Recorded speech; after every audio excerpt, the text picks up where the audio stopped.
150 জনের জন্য বিরিয়ানি বানাতে কত টাকা খরচ হতে পারে এটা দেখার জন্য সম্পূর্ণ ভিডিওটি দেখুন।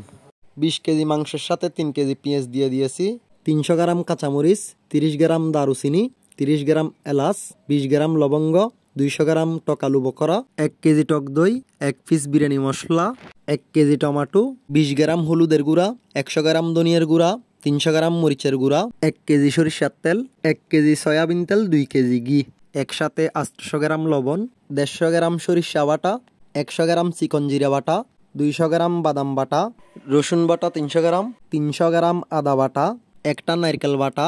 সব মশলা দেওয়া শেষ। চুলার উপর ডেকচি বসানোর সাথে সাথে বৃষ্টি শুরু। বৃষ্টির আগে কিন্তু আমরা ছোট্ট একটা তেরপাল বেঁধে দিয়েছি, এটা না দিলে কাজ করা সম্ভব হতো না।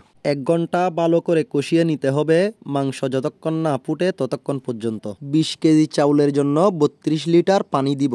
পানি মেপে দেওয়ার কারণ হচ্ছে যে এই চাউলটা হচ্ছে যে কাটারিবুক চাউল। কাটারিবুক চাউলের মধ্যে এটা 1 নাম্বারটা। এটাতে যদি আমরা পানি মেপে দিই, 32 লিটার পানি দিই, 20 কেজি চাউলের সাথে বরাবর হয়ে যাবে। চাউলটা আমরা ভালো করে ধুয়ে নিচ্ছি একটু ঝাঁকি দিয়ে, যেন সাদা পানিটা চলে যায়। একদম পরিষ্কার হয়ে গেলে কিন্তু ভাত হবে জরজরে। যদিও বা সাদা মারটা থেকে যায়, ভাত কচাল হয়ে যাওয়ার সম্ভাবনা বেশি, তাই আমরা ভালো করে পানি দিয়ে পরিষ্কার করে নিচ্ছি। চাউল কিন্তু আমরা হাতে কচলাই না, কচলাইলে কিন্তু চাউলের যে মাথাটা আছে সেটা ভেঙে গেলে ভাত সুন্দর হয় না। পানি ঝরার জন্য 5 মিনিট রেখে দিয়েছি। বিসমিল্লাহ।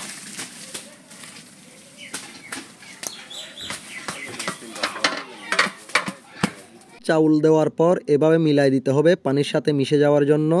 4-5 মিনিট বুট উড়ার জন্য একটু অপেক্ষা করতে হবে। ভালো করে নাড়াচাড়া করে নিচে যেন না লাগে হাফ ভাত করে ফেলতে হবে পানিগুলা শুকিয়ে।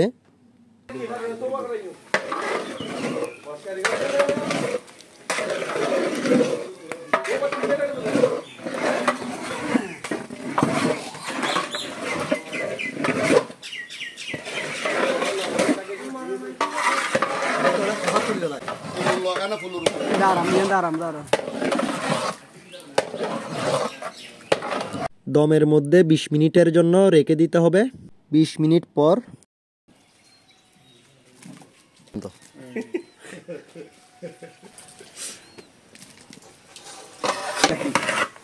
সুন্দর 150 জনের জন্য বিফ বিরিয়ানি বানাতে 25,000 টাকা খরচ হবে।